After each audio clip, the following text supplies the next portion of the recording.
And as we mentioned, Secretary of State Mike Pompeo repeatedly making it clear last night in that interview that the president understands the threat from Russia. Watch the noise these last few days. The president's been very resolute. He understands precisely who it is we're dealing with in Russia. He gets it. Hugo Gerten is the editorial director at the Washington Examiner. He joins me now. Hugo, good morning to you. Good morning. So should that interview calm the president's critics? Well, it should, but I think you and I know, Sandra, that it's not going to. Nothing has calmed them in the 18 months since he was inaugurated. So, you know, the truth is that the president's performance in Helsinki was weak, and it was disappointing to a lot of people. The thing, however, to remember is that the critics, while they might be right on the performance having been weak, it is absurd, as Mike Pompeo said, to say that somehow that performance proved that President Putin has some sort of dirt on President Trump, that it has some sort of hold. You know, President Trump is absolutely right when he talked about the things that he has done to counter Russia. The things that he didn't mention there was just a few days before the Helsinki summit, he was excoriating Germany for a business deal on a gas pipeline, which he said was enriching Russia. He's boosted American troop levels to counter Russia. He's sent deadly weapons to the Ukrainians, including sophisticated anti-tank weapons. These are not the actions of someone who seems to be a puppet of Moscow. You know, DNI Director Dan Coates, in sort of what appeared to be a bit of a light moment, depending on how you look at it, learned of this upcoming meeting with Putin in Washington, perhaps this fall, on that stage there. But nonetheless, a meeting with Putin in Washington. Is the White House perhaps giving everybody something to look forward to maybe distract from the Helsinki summit? I don't think that this is intended as a distraction. I mean, the last several days have been a certain amount of damage limitation because of the way that Helsinki was. But I suspect that, President Trump is just not going to be deflected from his efforts to have a better relationship with Russia. He sometimes does that in a very clumsy way. But, there's also the fact that his administration and the White House springs surprises on its own administration. So, sure, that information presumably took Mr. Coates by surprise, and that is the kind of thing which administration should try not to have as big surprises. What did you make of the president really taking on Obama there? He's made the point many times that he's been tougher on Russia than Obama ever was, but he said Obama was a patsy for Russia. Yeah, that's not a completely wrong assessment. He referred to the tape where President Obama was reassuring the Russian Prime Minister that after the election, and he had no more elections to run, he could be kind of easier on Russia. When it came to the Ukraine, President Obama refused to send the kind of weaponry that President Trump had sent. He sent sort of pretty much useless things like blankets.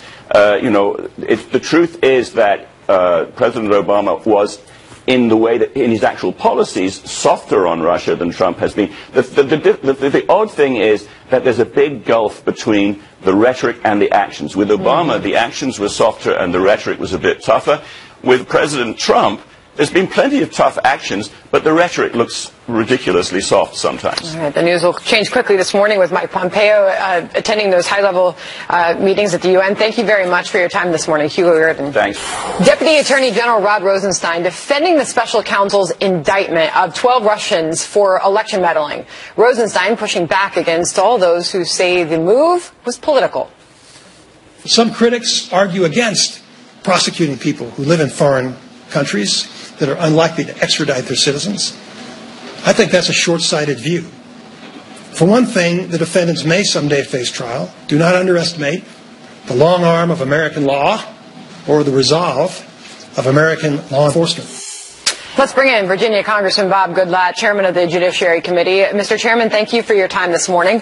So first of all, what did you make of the timing of those indictments? Thank you. Well, the timing is definitely curious. However, I believe that it is very definite that Russians interfered with our election in 2016. And I think it's important that the investigation move forward to determine who those people are and try to bring them to justice.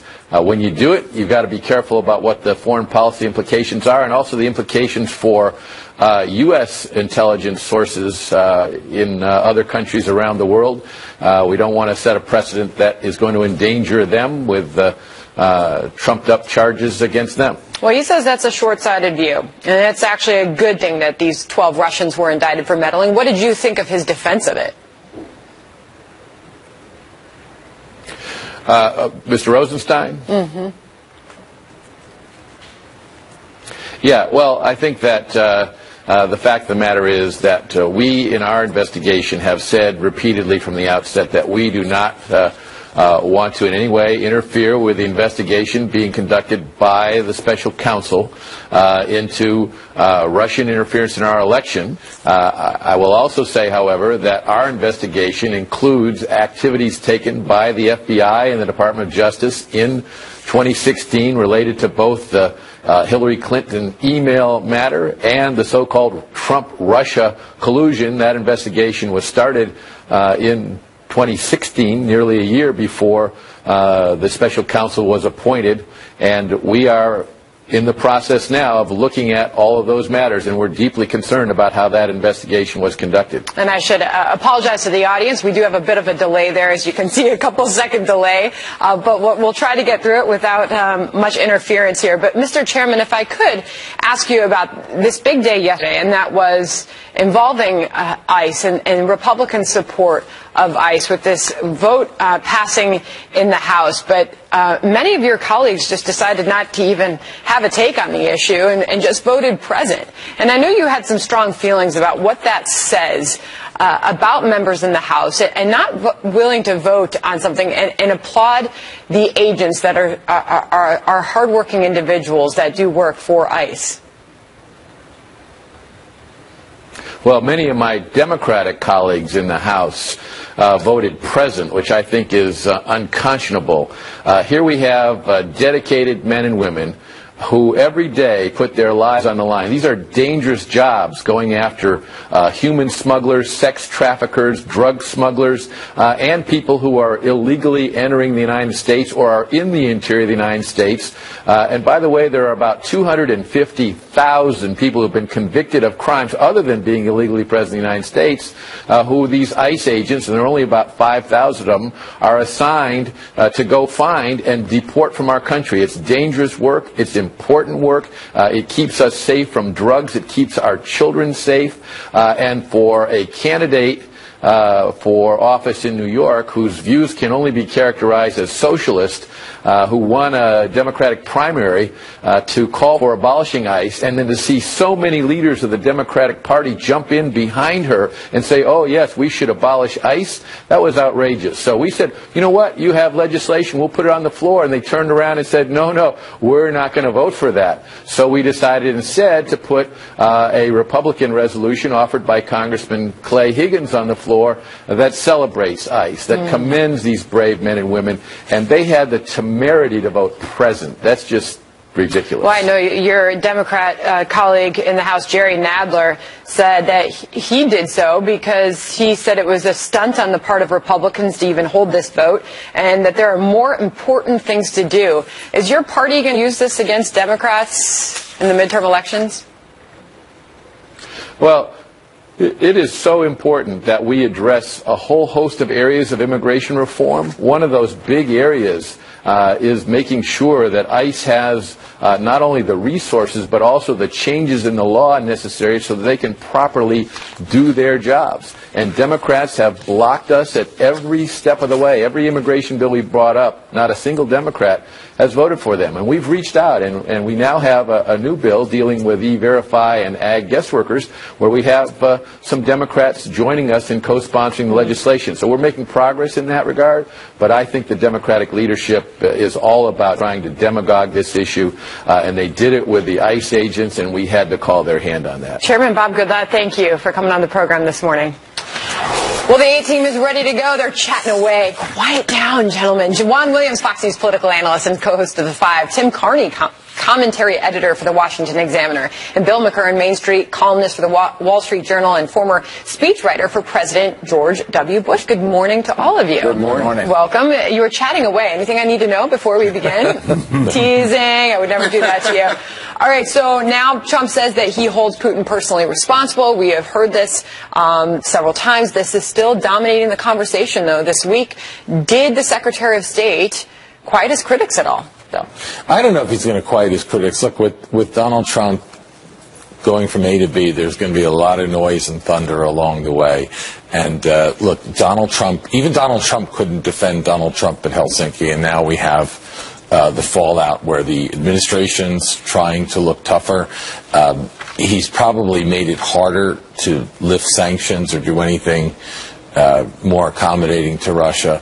And it'll probably just die down in a couple of weeks. If, Tim, you agree with that, if he is trying to look tougher, why turn around and invite Vladimir Putin to the United States? I think there's two things that are the Trump administration and Donald Trump, and that they're very different. That the Trump administration is tough on Russia, and Donald Trump has a warm spot in his heart for Vladimir Putin. And I think that when you keep that in mind, that explains why we're going from back and forth so violently. His critics jump on that. They say, "Oh, Putin must have something on him."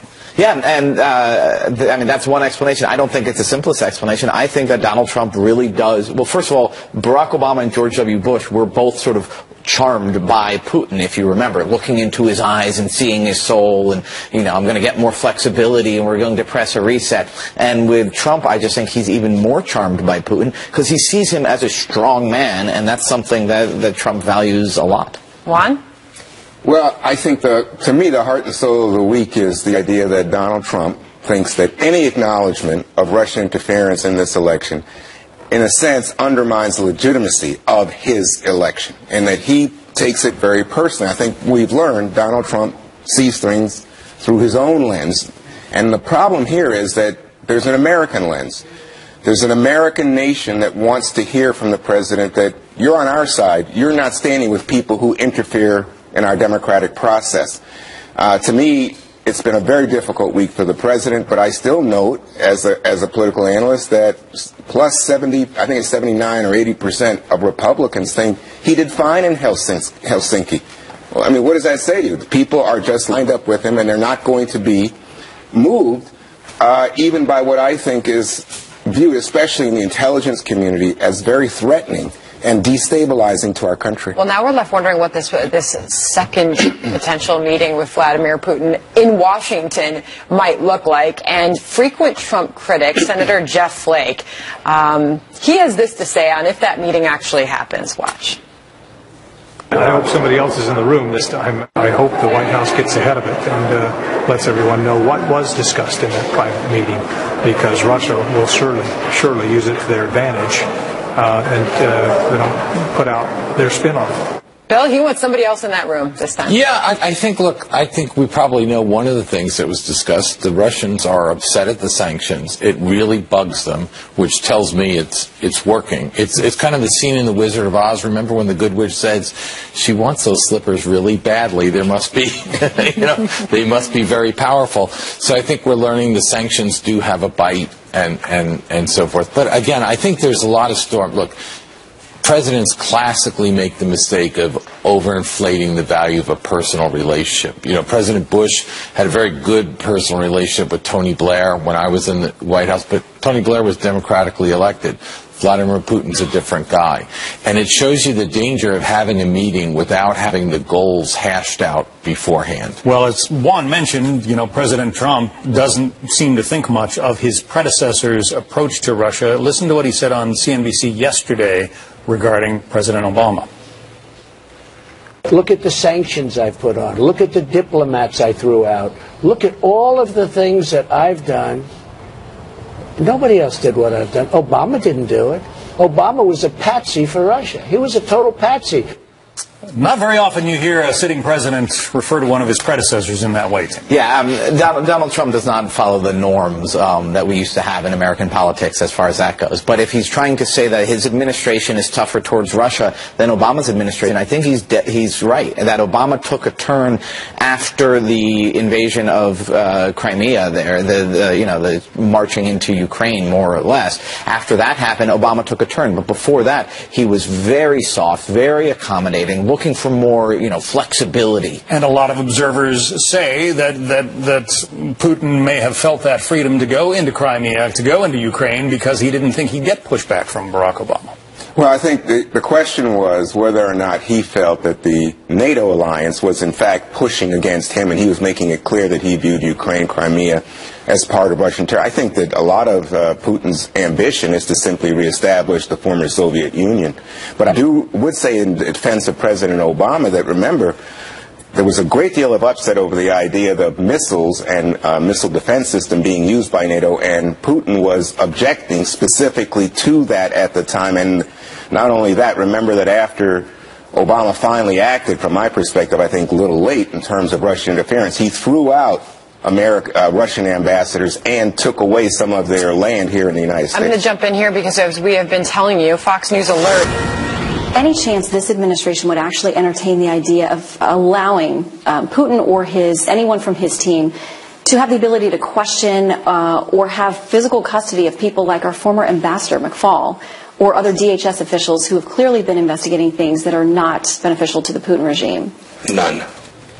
Well, that was Secretary of State Mike Pompeo making it clear that the Trump administration will not be sending any U.S. officials to Moscow for questioning. The A-Team is back with us now. Juan Williams, Tim Carney, and Bill McKern. Tim, to you first on that. Well, I thought it was crazy that Trump entertained this idea. But again, I think it shows that he's an impressionable man, and that Putin convinced him that, well, we will let you, talk to these 12 guys who got indicted if you let us talk to a couple of these Americans, Michael McFaul, Bill Browder, whoever. And that it's another case of when things get back to the sort of administration, people he's put around him who are solid and who are strong on foreign policy in general in Russia, things come back a little bit more towards sanity. Well, no doubt you guys heard the Deputy Attorney General of the United States yesterday saying that he thinks it's quite possible that some of these Russians who've been indicted might actually come to the United States and face justice. Show of hands here. How many of you think that's a real possibility? What did Pompeo say? None. Right.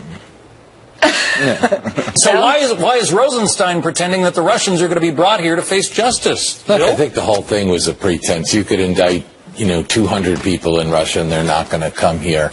Again, with Donald Trump, there's a lot of noise surrounding everything, and we have to go back to the bottom line. We were talking before. One reason I think that he's not going to pay any price for, say, Helsinki in the long run, his press conferences. One, as Tim suggested, he has a hawkish team around him, probably the biggest group of hawks since Ronald Reagan in his administration. So when the actual decision comes, they tend to make pretty hawkish decisions. And remember, he has done a lot of things. Our forces have killed Russians in Syria, right? Russian mercenaries. And second, I think people are tuning out the criticisms, a lot of the criticisms, because it's ridiculous coming from Obama-era people. Look, President Obama started his regime taking out missile defense from Poland and Czechoslovakia. And he was a patsy for Putin. And with Trump, it's always hard to keep your eye on the actions rather than the storm that surrounds him. So I think there's a contrary perspective, Bill, which is that yesterday Dan Coates, the Director of National Intelligence, being interviewed out in Colorado, and he said that not only did he not know that there was a meeting planned with Putin forthcoming, but he still didn't know what took place in the room, in the discussion that took place in Helsinki. That's our Director of National Intelligence. Pentagon people, state people, also in the dark as to what took place while the Russians are celebrating. So, to my mind... What are the Russians celebrating? I don't know. That's my problem. Right. But I do know that they are making statements about their accomplishments in the meeting. Right. But we don't know what they are. And again, to me, it's just rich coming from people. Remember how Mitt Romney was mocked for suggesting that Russia was a foe. And President Obama mocked him. Right.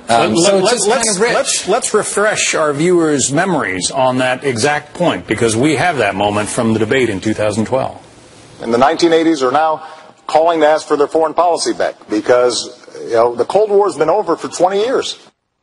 We all remember that one. Sure. So that's the Cold War. This is a new era in terms of the Russian threat. Obviously, the level of interference in our election and other elections as well by the Russians is a new strategy being used by the Russians. I think that what you have here is a need to pay attention to what is going on even as we speak in terms of the midterms, the further threat.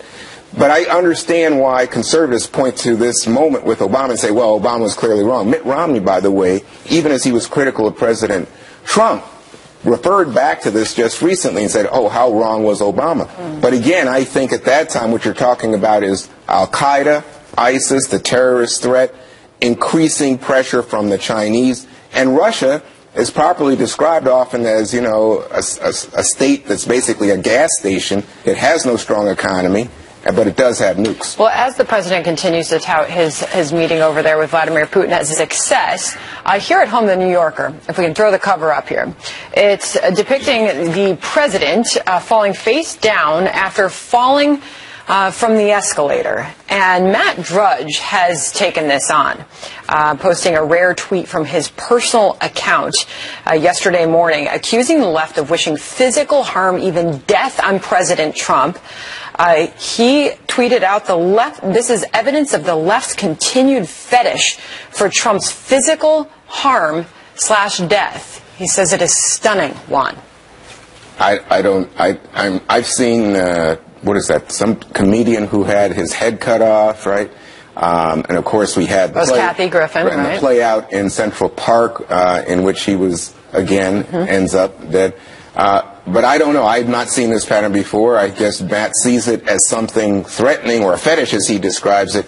I'm not sure how far it goes. I don't know that anybody... Well, we all know the escalator was the moment he announced that he was running for president. I will admit that would be painful to fall off an escalator, but a face plant coming down the stairs is sort of a comic pratfall. What does it tell you? I think it's trying to make him look like a clown who's falling on his face, is how I see it. I don't see it the same way Drudge sees it. And I do think that a lot of Americans who like Trump will still look at what happened in Russia and say, yeah, it did look like he fell on his face. Every time we leave this guy alone, Bill's making the distinction between words and deeds, and I think that's a good distinction. But when he's alone in a room with Vladimir Putin, his words are the deeds of the nation, and I think it is a faceplant.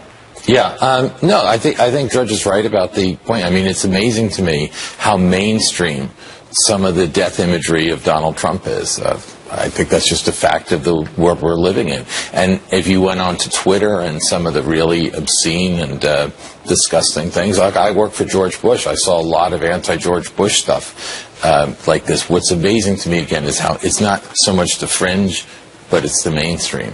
Our A-team today, Bill McGurn, Tim Carney, Juan Williams. Thank Gentlemen, you. thanks. Have a great week. Have a great week.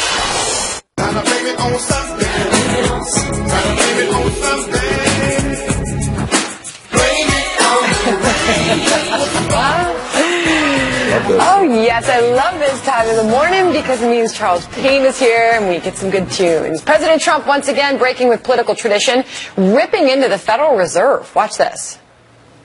I'm not thrilled because, we go up, and every time we go up, they want to raise rates again. And I don't really, I am not happy about it. But at the same time, I'm letting them do what they feel is best. Charles Payne joins us with more. He is the host of Making Money on Fox Business Network. Thank you for being here this morning. Thank you. So, first of all, there's a few things going on here, but criticizing the Fed for raising interest rates, this is sort of unprecedented for a sitting president. Yeah, I think we've said use the term unconventional on a variety of topics when it comes to President Trump. Add the Fed to the list. But he admitted that during that interview. He said, listen, I would say this as a citizen, and I know presidents don't do this, but this is what I'm going to do. And here's the thing. What China is kind of doing right now, and for a couple of reasons. One, the potential trade tariffs. Their economy is in really a lot worse shape than ours. You never read that in our media, but they're in trouble. And so what they're trying to do is stave off this trouble in part by making their currency cheaper, but also they're also forcing banks to lend money and buy debt from, like, really bad debt from other Chinese companies. It's a real big quagmire that they're in. But when they lower their currency, it makes President Trump's tariff battle tougher to win. Do you think it's okay to be, I mean, he says that he's a very good man. He seems like he's standing by his pick. But is this open criticism of the person he chose to lead the Fed? It is somewhat criticism.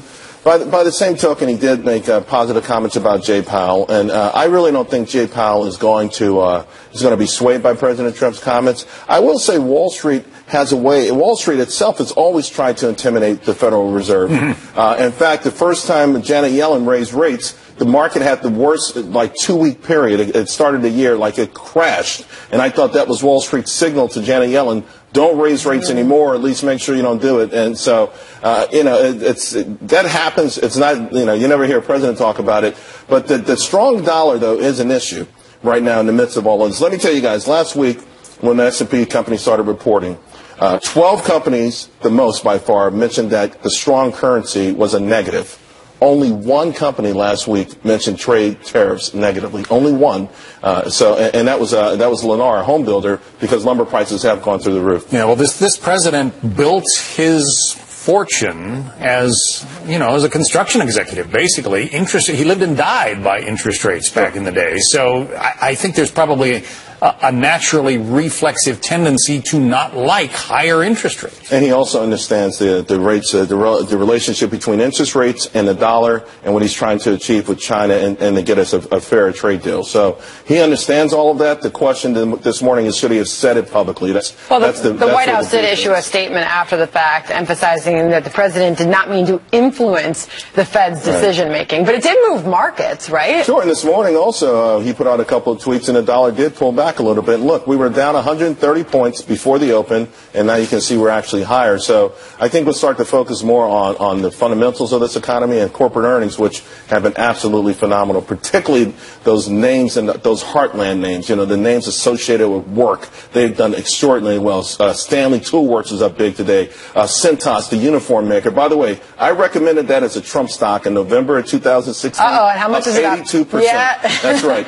And, that event at the White House yesterday, fairly small as these things go, a number of people on stage with the president talking about the apprenticeships that they have entered into that are helping them get jobs. But American companies have committed to training programs that will result in 3.5 million jobs. That is not insignificant. It was great. As President Trump went down the line, the last company he spoke to was Walmart. Walmart said, okay, we're going to do 1 million people. We're going to retrain 1 million people. That's when I thought President Trump should have went back to the line and started over. Okay, everyone, you got to have to bump your numbers. It is absolutely phenomenal, and it is a crisis. We've got 6.6 million job openings, and we've got fewer than that, 6.1 million people who are in the job pool. Yeah. So it is legitimate. The Welders Association say there'll be 200,000 short by 2020. We're still 1.2 million fewer construction workers than we had in 2006. We know the thing with the... bring it down to that, though. You just talked about welders, and we know that those are difficult positions to fill these days. Right. People aren't getting trained for that. Then they're not seeking out those positions. How does this executive order incentivize somebody to go become a welder? Well, you heard yesterday those companies saying that we're going to do this. We're going to retrain different people. You had different associations that said they would do that. So that's one area of the skills gap. The other area is in the technology field. And this, by the way, we talked about the CEO of IBM.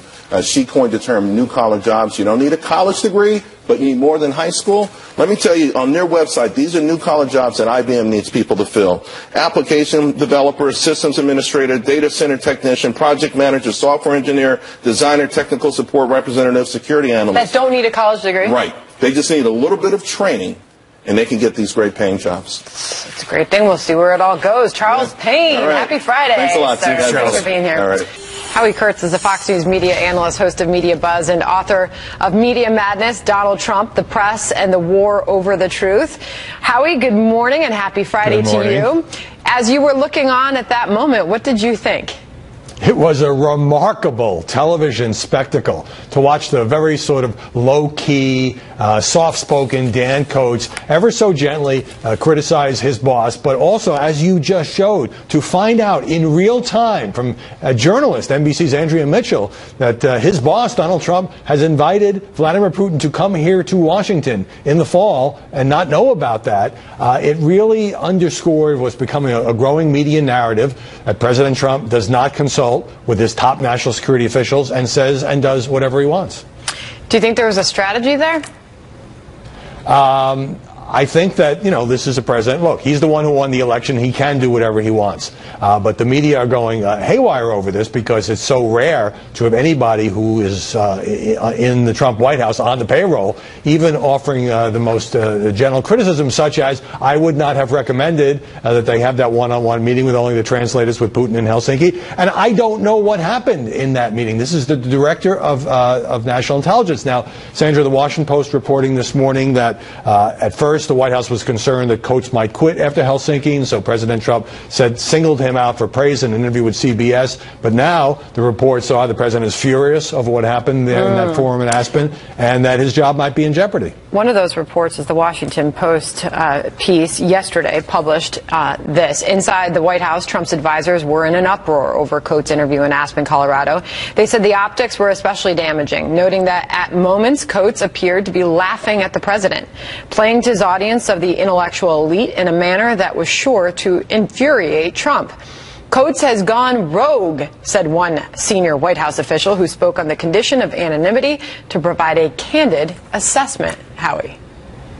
Well, when that happens, oftentimes somebody who works for this president is not long for the job. But I have to say, given the respect that Coates has as a former senator and the low-key way in which he's done his job, if he were to quit or be pushed out or nudged or walk the plank or wherever you want to put it, I think it would cause an absolute uproar, given that we're still in the middle of this media furor over Trump, Putin, Helsinki, and now this new invitation for a second meeting. I think it would hurt the White House. And by the way, the White House messaging here, not talking about what happened in that private 2-hour meeting, letting the Russians leak or suggest, for example, a conversation about Ukraine, left this vacuum that has been filled by the media, that's been filled by some conspiracy theories, this demand that the translator testify, which is just absolutely unprecedented. What did you think about that, by the way? I thought you might have something to say on that. Demands that the interpreter that was inside that room with Vladimir Putin and Donald Trump testify. I think it's kind of outlandish. It goes well beyond putting the interpreter in a comfortable position. What it says is, and Democrats, of course, are pushing this, is that there's so little trust in the President of the United States being able to have a private one-on-one meeting. It's not like this has never happened before with the leader of Russia, that we have to get somebody who was there to find out what really happened. But again, if the White House had done more of a readout, if the president himself had talked, at least in diplomatic terms, about what they discussed, I think it wouldn't have created this vacuum that led to these Democratic demands. And now we await the potential Putin visit to Washington, D.C. As Director Coates said, that this should be special. I don't know exactly what he meant by that, but certainly this will be a big moment if and when that happens, Howie. Absolutely, but you also have the president obviously stinging from the media criticism, talking more now about fake news, not wanting a good relationship with Russia, wanting a war with Russia, he said in one tweet. I don't think that is right. We don't want a war with anybody. The press may be going nuclear, but we prefer boxing matches where somebody gets a bloody nose or something. I do think the president is lashing out at the media because he's been getting pummeled all week. Some of the criticism legitimate, but now there's an effort to sort of keep that alive. And the Coates interview that we just saw from Aspen certainly is going to give rocket fuel to this narrative. Howie Kerr, it's great to see you. Thank you. Same here, Sandra. Fox News Alert, Secretary of State Mike Pompeo has wrapped up high-level meetings at the United Nations in New York City. He's set to make remarks this hour alongside Ambassador to the UN, Nikki Haley, next. This comes just one day after Pompeo fired back at criticism that President Trump appeared weak during his summit with Russian President Vladimir Putin in Helsinki. This is Outnumbered. I'm Harris Faulkner. Here today, Melissa Francis, host of Kennedy on Fox Business, Kennedy herself. Democrat strategist and Fox News contributor Jessica Tarlov. And in the center seat, editor-in-chief of the Daily Caller News Foundation, Chris Bedford. I love it when he salutes all the military people out there in love and respect. And he is here and he is outnumbered. Can't wait. All right. Let's get it going. Okay. Okay. Love the attitude. Yeah. We're learning President Trump has invited Russian President Vladimir Putin to Washington, D.C. this fall, amid continued criticism from both sides of the political aisle over their summit in Helsinki, Finland earlier this week. Russia says it is open to a visit, but some Republican lawmakers argue it may not be the best idea. President Trump is refusing to cave to criticism on the issue. Watch it. Look at the sanctions I've put on. Look at the diplomats I threw out. Look at all of the things that I've done. Nobody else did what I've done. Obama didn't do it. Obama was a patsy for Russia. He was a total patsy. Look at the statement he made where he thought the mics were turned off, okay? The stupid statement he made. Nobody does a big deal about that. Getting along with President Putin, getting along with Russia is a positive, not a negative. Right. Now, with that being said, if that doesn't work out, I'll be the worst enemy he's ever had. The worst he's ever had. Secretary of State Mike Pompeo also defending the president in an exclusive interview on Fox News Channel just last night.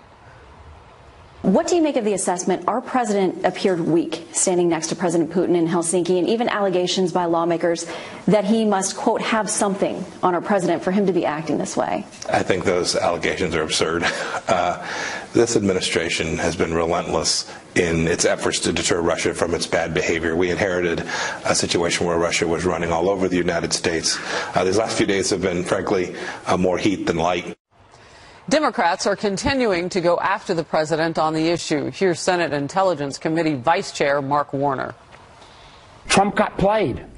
He got played for a fool, and he embarrassed our country and, frankly, embarrassed lots of my colleagues across the board, Democrats, Republicans alike. And I think it's outrageous that the president is rewarding Putin with another meeting before the election, particularly since Dan Coats and other intelligence community leaders, and for that matter, the social media platforms, have indicated the Russians will be back. They were successful in 2016 in terms of sowing disarray in our electoral process. Chris, is it time to let Putin into the White House for a meeting? I think he ought to. I think they ought to meet again, because the last meeting didn't go very well for the president, and it makes total sense that he would want to meet with Putin again and try to get things on a better track, at least publicly. You're okay with the White House? Yeah, I think so. And this administration has, I mean, you got to remember that Putin's been acting up for a while. Georgia was invaded under President Bush. Ukraine was invaded under President Obama. The Russians have been meddling in U.S. elections, as you pointed out in the interview last night, for about 100 years. You ever heard of the Communist Party, the USA? It's something, actually, that the former head of the CIA voted for in his first ever presidential election when he was in college.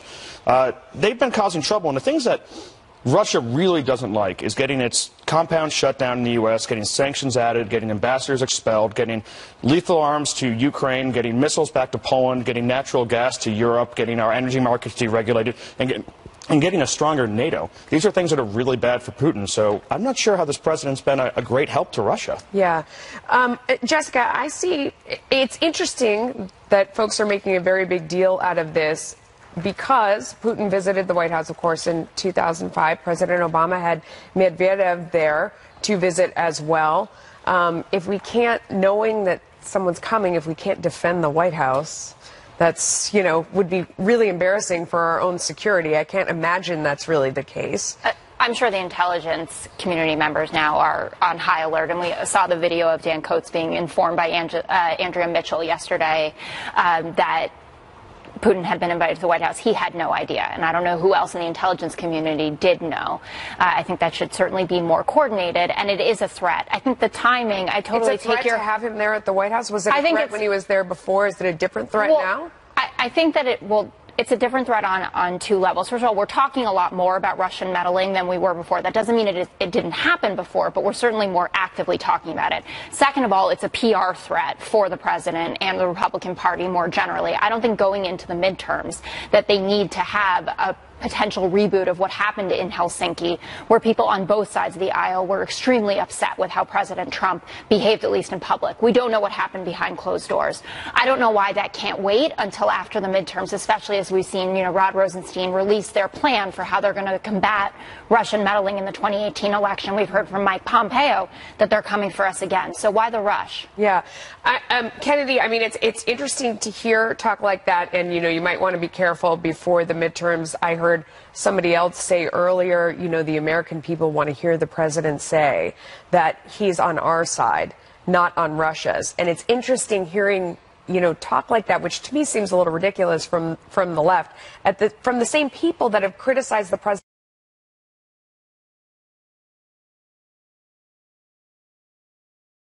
Democrats as well as we saw the same thing with North Korea. You know, he was too tough on Kim Jong-un, and he was about to set off World War III on Twitter by goading him and being unpredictable. And, you know, I would like to see more of that goading with Vladimir Putin. If the summit in Helsinki didn't go well, then do the opposite. You know, because right now what you have are some very easy lines for Democrats to grab for the midterms and use against the president. And that was, of course, an unforced error on the president's part. The other thing is, tell us what you want from Russia, and then go get it. And I think then people will be much more comfortable about a diplomatic relationship going forward.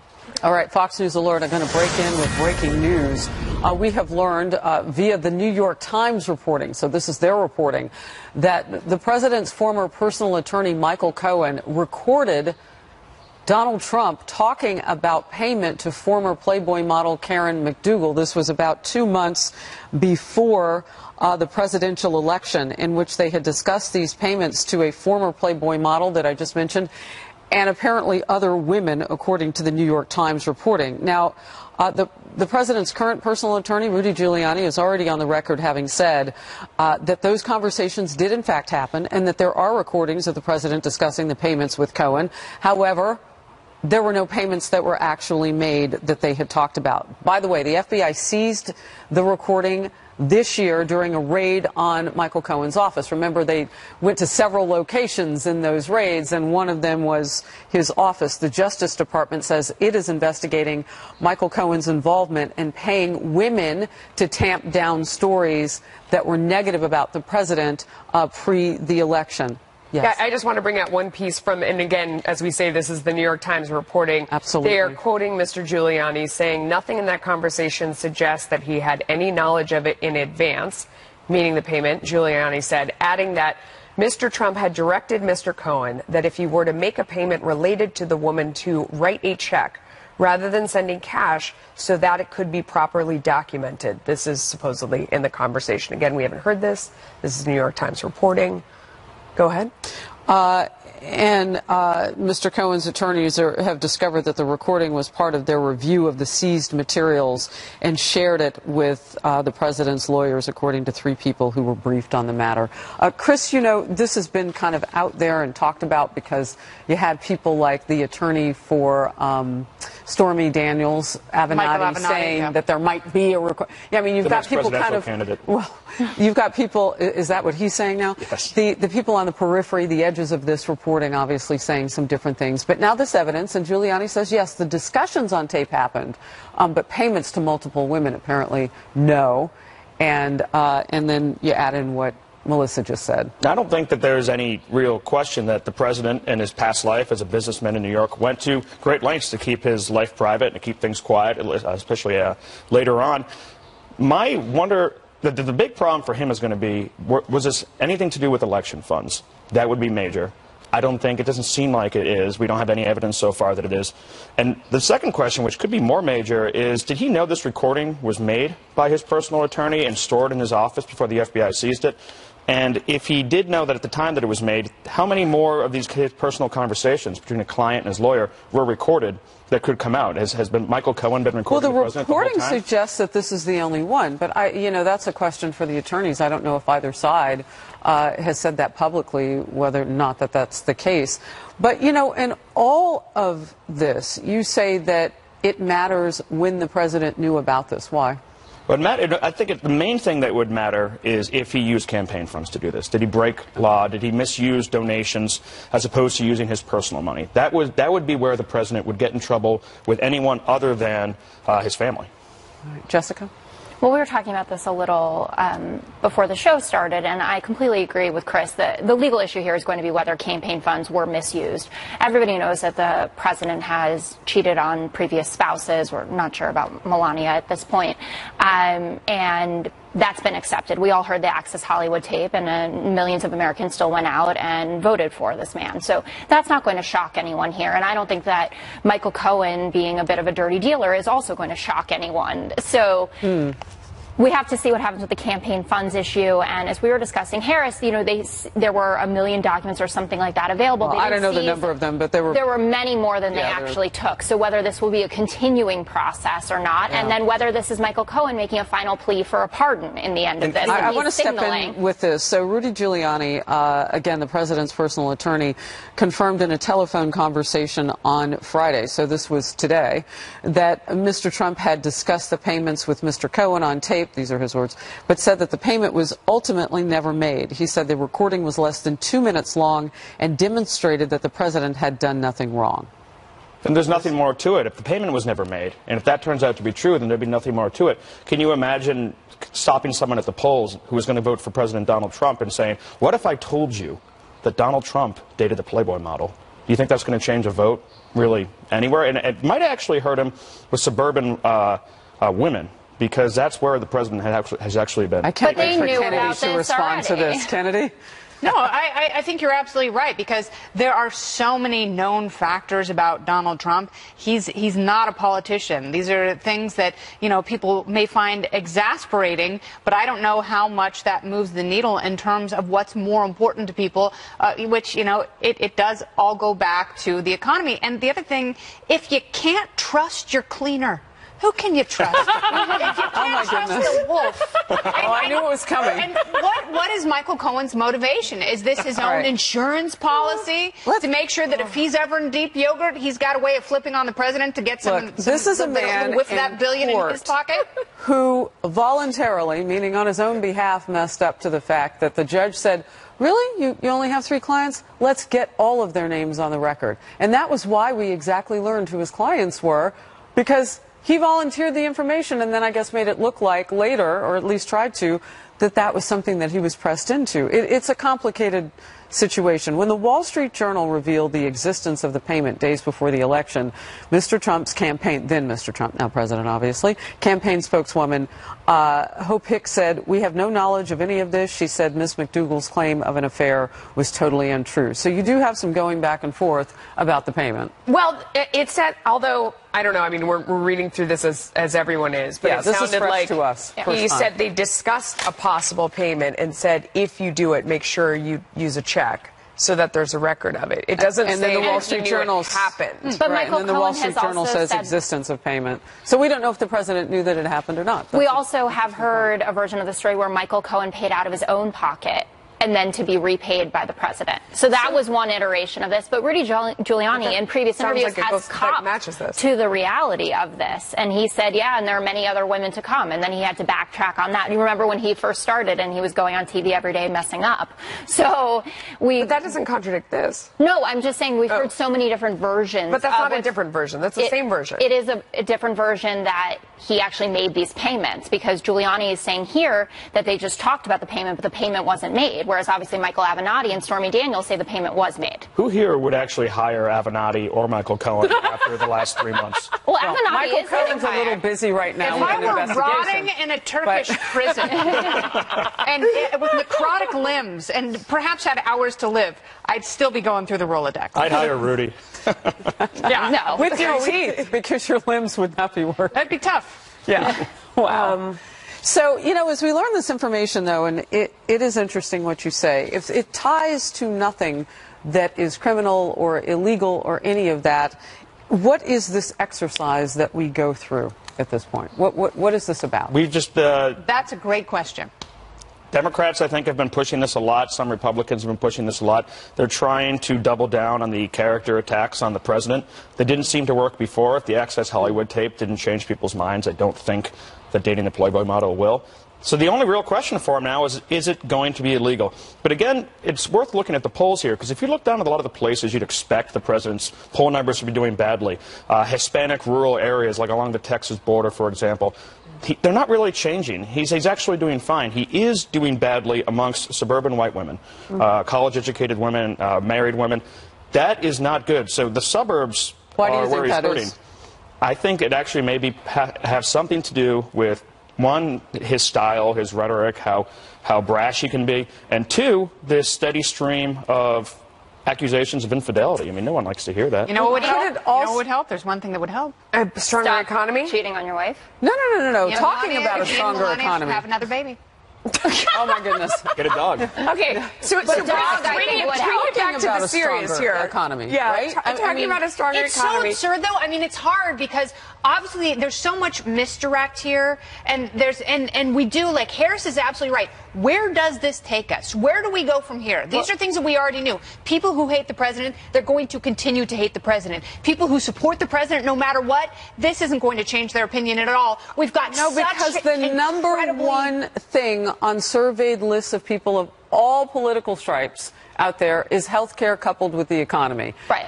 This really has nothing to do with either of those, and Americans are looking to see if Republicans and this president can keep the promise of being better than the last guys. But I also want to say, if we're talking about the last election here, I wouldn't have wanted to marry either of the people that were running. Well, they're both taken anyway. What about Bernie? I don't know what Bernie's to say to all right. that. Can I totally understand that. But to Chris's point, when you say, you know, will people care that he was dating a Playboy model? He wasn't dating her. He wasn't a free man. Well, she says he was. No. They were having an affair. Right. Cheating is different than dating. And that when you talk about suburban women, when you talk about, you know, people who he might be losing traction with, it does matter that he was cheating on his wife versus he was going on dates, because, you know, you can go on dates and not be in trouble for that. It doesn't matter necessarily for the president, you know, insofar as maybe he ends up giving Michael Cohen a pardon, but this certainly does matter for Michael Cohen's Do you future. think he'd give a pardon to a guy who had betrayed him? If he has a lot more recordings than that, and I mean, Michael Cohen is, you know, knows where all the bodies are buried. With anything. No, he hasn't, but he's being looked at, right, for things down to a medallion business, a taxi medallion business, and he has been in Donald Trump's dirt for decades now, and he ran a real estate company in the city where I'm sure if you even go back to the campaign ads that came out about how he built Atlantic City and what he did here with, you know, Soho Trump Towers, for instance, with the Russians, there are a lot of things that went on that were not above board. So Michael Cohen is an incredibly Let's valuable jump back asset. to what Kennedy just said, if you'll let me, though. About Melania having a baby? No.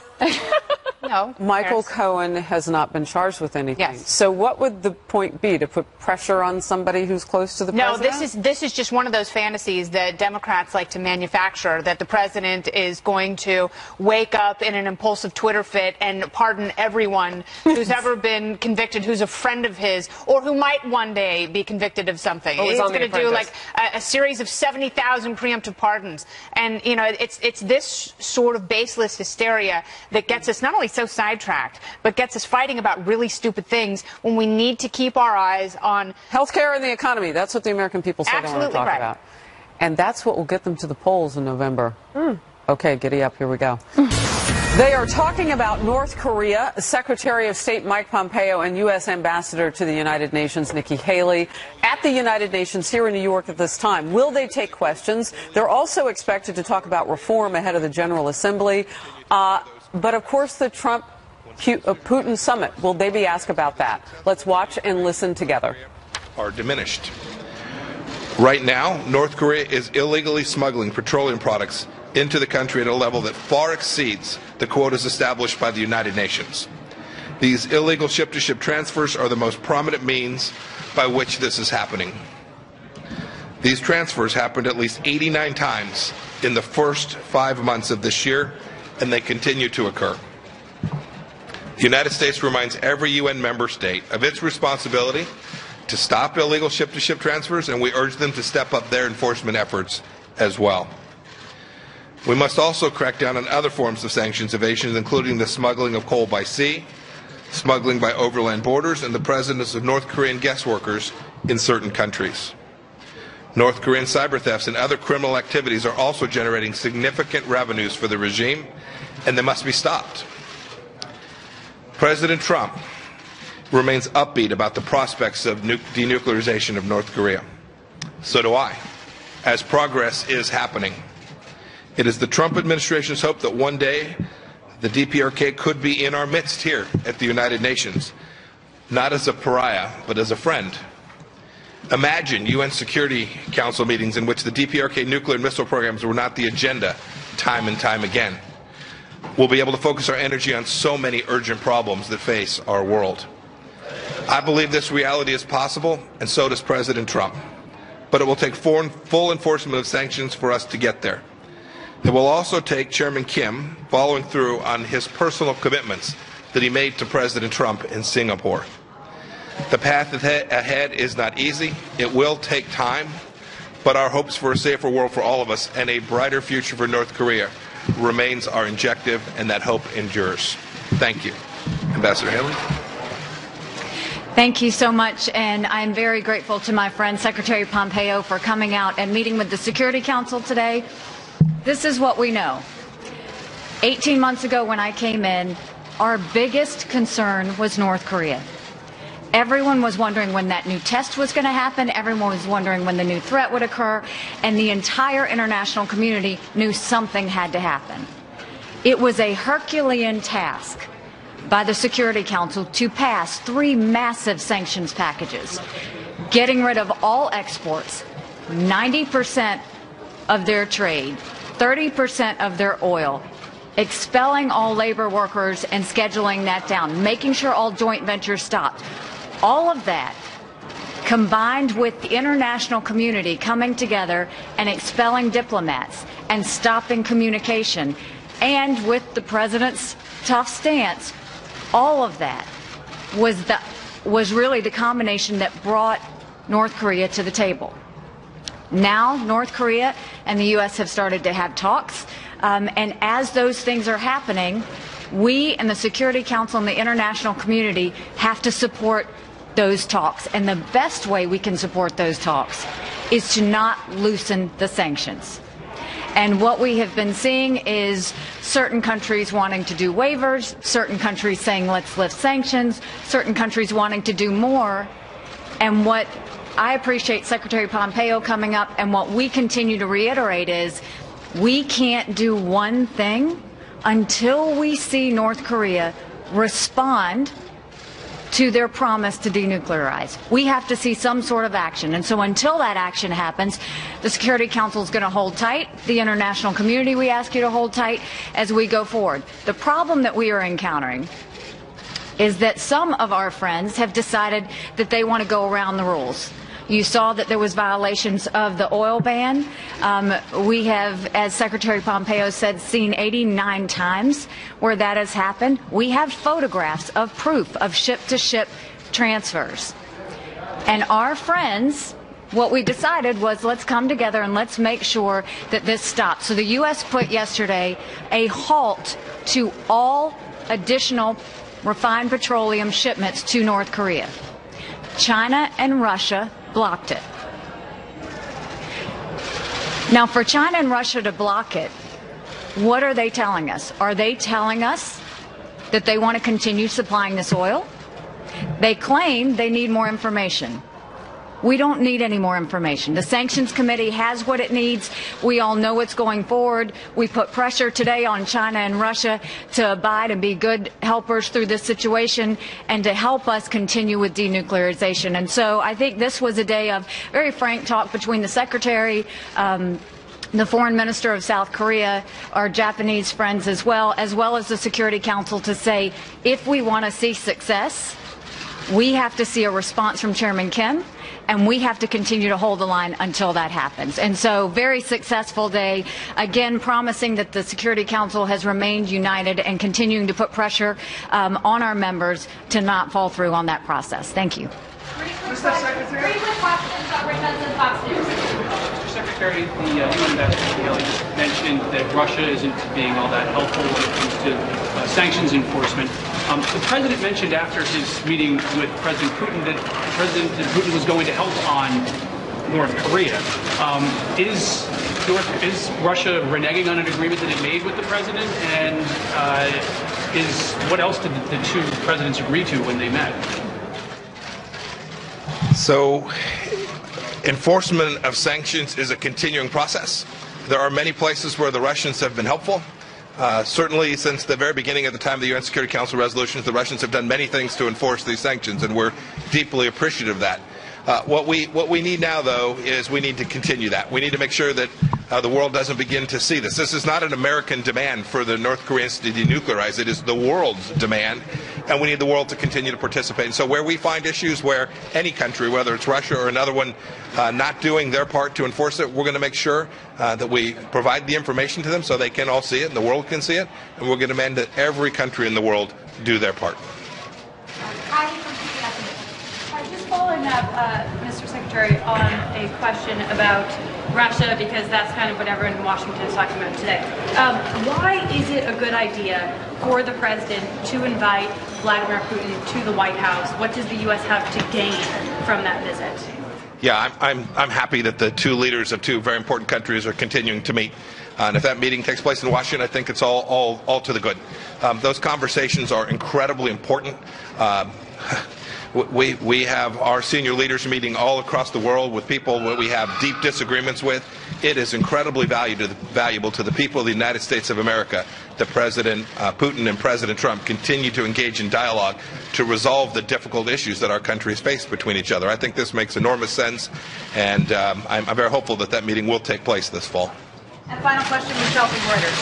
Thank you, Mr. Secretary. What concrete steps do you need to see North Korea take now to show that they are committed to denuclearization? And on Russia, the Russian Defense Ministry said this morning that they've sent proposals to Washington about the return of millions of Syrian refugees. They said it's based on an agreement that was reached by President Putin and President Trump. Have you seen those proposals, and what is this agreement that they've reached? So I'll take the second one first. So lots of discussion taking place. There was a discussion between President Trump and President Putin about the resolution in Syria and how we might get the refugees back. The President shared with me the conversations that they'd had. It is important to the world that at the right time, through a voluntary mechanism, these refugees are able to return to their home country. It's what we've all been working on. It's what the UN has been working on, with Stefan de Mistura working on that very same problem set. And President Putin and President Trump did discuss that. There's lots of work to do to figure out how to implement that, but the United States certainly wants to be part of help achieving that resolution in Syria. Make no mistake about it. Your first question was about what we need to see. It's really pretty straightforward, right? And it's not my description of what needs to take place. Chairman Kim made a promise. Chairman Kim told not only President Trump but President Moon that he was prepared to denuclearize. The scope and scale of that is agreed to. The North Koreans understand what that means. There's no mistake about what the scope of denuclearization looks like. So what do we need to see? We need to see Chairman Kim do what he promised the world he would do. It's not very fancy, but it's the truth. Thank you. One more question, Mr. Secretary. New fallout now from the story that's been breaking the last 90 minutes or so. The investigation into President Trump's longtime attorney, Michael Cohen, has yielded what we can confirm, that Cohen secretly recorded a conversation with then-candidate Donald Trump in 2016 discussing a payment to former Playboy model Karen McDougal. She claimed she had an affair with the then-candidate in 2006. Well, he wasn't a candidate even in 2006, way back when. But the president's current attorney, Rudy Giuliani, is telling the New York Times the tape demonstrates that the president did nothing wrong. The power panel now with a lot of power. Bill Spady, a radio host and former Republican congressional candidate, is here. In the middle of his vacation, dropping by, thank you very much, Doug Schoen, former advisor to President Clinton and a Fox News contributor. So you dropped the bomb right during the commercial. You know Michael Cohen. I do. Look, I think he did this for either to protect Donald Trump or to protect himself, or... How does it protect the president? Well, by having a contemporaneous record of what was said. I mean, Rudy Giuliani is saying that no deal went down and that no funds were transferred and that there's nothing incriminating or problematic on the tape. And it is helpful then, Bill, to have, right. I mean, Doug, the Democrat on the set, is making the case it didn't for the hurt president. him, right? Yeah. Well, I think Doug is a reasonable Democrat that looks at this and said, this is an entire distraction. Again, the New York Times comes out constantly hits on issues that people are just having a tune-out over. They don't care. I think most people don't care about this. They look at this very similarly to the way they looked at the birther issue with President Obama, that it was tune-out. Look, if I have a job and things are good, we're moving forward. This is not going to sway one person one way or the other. You know, it's interesting. I asked our reporter Peter Ducey earlier, just trying to get on the record with the question of the timing of it all, and he said the same thing that I'm hearing from others. Michael Avenatti, who represents Stormy Daniels, who had been in the headlines for a while and now isn't again. The timing might be that he says he thinks he knows things that were told in this confidence. I don't know how he'd know some of the stuff. You know, I think at this point we are speculating about things that appear to be distantly irrelevant, to the issue of Russian collusion, if it be that, and the issues that the special counsel was asked to investigate. Look, I get that there might be campaign finance violations, maybe yes, maybe no for Stormy Daniels, but in this one, But even that, Doug, right? That's about a fine. Yeah, I'm not really talking about really criminal activity. That's interesting because no one has actually really said that. Right. It's what I mean. You don't want to dismiss all of this as, hey, no big deal. But looking at it from a political context, you look at it and say, A, how does this hurt? If anything, I think it helps. I think there's a real disconnect with the. I heard it actually this morning on Fox and Friends. One of the guests said it is, the media has become so hostile that it's the opposition media. It's not even the mainstream media any longer. And I think that the media has isolated themselves to these stories that are important to them, not the rest of America. Look, to me, it's a real question. What happened in Helsinki between President Putin and President Trump? I'm not going there to sort of say, let's talk about that. But I think that's a real issue. There's the question, of course, as I said, of collusion. What happened with the 12 Russian generals? Those are real questions that I care about as a patriot passionately. I have to tell you, these issues with Stormy Daniels and Karen McDougal, much less important, I think, politically and hopefully legally. Real quickly, to the campaign dollars issue, I thought it was interesting in what we found out today in reporting that the president apparently wanted this on the record. Don't pay in cash. They weren't talking about making a payment. They were talking about what they would do if there were a payment to anyone. And so I thought it was interesting. Make a record of it was what came out of that. Well, doesn't that just speak to the idea that he was operating above board, saying we're not doing anything wrong, so let there not be a question down the road. I think the way politics has devolved today, everything is questioned. Better to have a record, especially if you're not breaking the law and not doing anything wrong. All right. Wow. Let's move on. Counting the days until Secretary of State Mike Pompeo testifies before the Senate Foreign Relations Committee about President Trump's conversations with Vladimir Putin in Helsinki. Now, see, that's what Doug Schoen wants to talk about. Absolutely. What we can expect to learn from that hearing and how it could affect the midterm elections. Power Panel stays. Hello, everyone. I'm Melissa Francis in for Dana Perino. Coming up on the Daily Briefing, we are following the latest developments on the recordings former Trump attorney Michael Cohen says he has on the president before the election about a possible payment to a former Playboy model who claims she had an affair with him. Plus, we are live in Iowa, where 3 towns got slammed by tornadoes that left people with little time to take cover, and will reveal where the next Republican National Convention will be held, all at the top of the hour.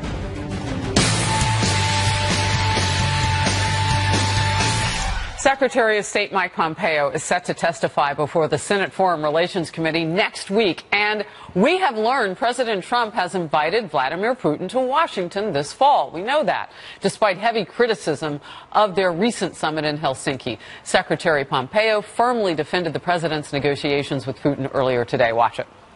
It is incredibly valuable to the people of the United States of America that President Putin and President Trump continue to engage in dialogue to resolve the difficult issues that our countries face between each other. I think this makes enormous sense, and I'm very hopeful that that meeting will take place this fall. Power Panel back, Bill Spadia and Doug Schoen. Bill, you go first on all of this. It is fantastic that the president is ignoring all of the noise around him and going forward with saying we need to have a strong working relationship with Russia. It's simple. If you go back to Obama, you look at even Hillary Clinton saying it during the campaign, it's very important now just because the never-Trumpers and the detractors are saying we think he misspoke and they're trying to make it an issue. When I heard the media come out and attack him for what they called treasonous remarks in Helsinki, I thought, they've gone so far, they've lost any credibility. Doug, has he made the road back in the 4 days? And the second summit, your thoughts? Well, my feeling is that there are a lot of unanswered questions. What did the president, our president, and President Putin talk about in terms of arms control, counterterrorism? We don't know. The president needs to also reaffirm our commitment to NATO, to Article 5, and to a sense that our allies are our allies because we believe in freedom, liberty, and democracy. We need to articulate who we are, I think, before we can agree on another summit. Let me ask you this. Is there anything about the president's policies that would communicate the opposite of what you're calling for? Yeah. I mean, when he said that the EU was a foe of ours. Whoa. But I'm talking policy, the things that are actually happening, Bill. Like NATO paying more of their fair share. I mean, you look at it's really incredible that the president can come out and be very strong with our allies and then get them to agree to pay more. I think it's equally incredible. Strong is one word. They probably felt it was a different aggressive, word. But you know what? President Trump is speaking for America. And I think after 8 years of Obama, people are looking for that. That's why he got elected. He went and met with the president of Russia, and he talked tough, and he imposed sanctions and threw out their diplomats, yet at the same time got him to the table, not once, but now it looks like twice. Let's talk about that, speaking for America, and where we are right now. During the commercial break, you guys agreed where America is. Where is America, and what's going on with your party? Look, well, my party is going far left. We have prosperity here at home. We do have peace around the world. But what I see is uncertainty in presidential leadership about our core values. You asked me what policy worries me. Well, we're supposed to stand with all our NATO allies. The president's raised questions whether we would, in fact, defend Montenegro. Bill? Well, again, but raising questions and having a conversation, this is what this president has done since he campaigned. These are core principles, Bill. But you want to have a president that will put things on the table. The core principle is what's in America's best interest. And Article 5, no question. We will defend our allies, each and every one of them. An attack on one is an attack on all. That is the bedrock of our foreign policy. He's helped arm in Ukraine. He has stood strong with North Korea. He now has a conversation with President Putin over arms control, over involvement in Syria. You got to know what's going on. All of these things are happening. Israel? Well, even to the point where he mentioned protection of Israel. That's good. A conversation with the Russian president. Where we didn't get to was what's going on with the socialist movement within your party. That's bad. Very bad. All right, we have 10 seconds for that. Very bad. Pushing my party far left. Can they fix it before November? I don't see that happening. I see it drifting far left. I'm going to do what I can to move it back to the center where Bill and I are. But it's the mainstream candidates, potential candidates, Cuomo, Murphy, they're the ones doing it. Well, they're blaming this congressional candidate. It's not her, it's them. Well, I hope they come back to the middle. I'm going to do my level best to make sure it happens. All right, Doug Schoen. Thank you. Bill Spadia. Bill, get back to that vacation you're on. Exactly. Thank you.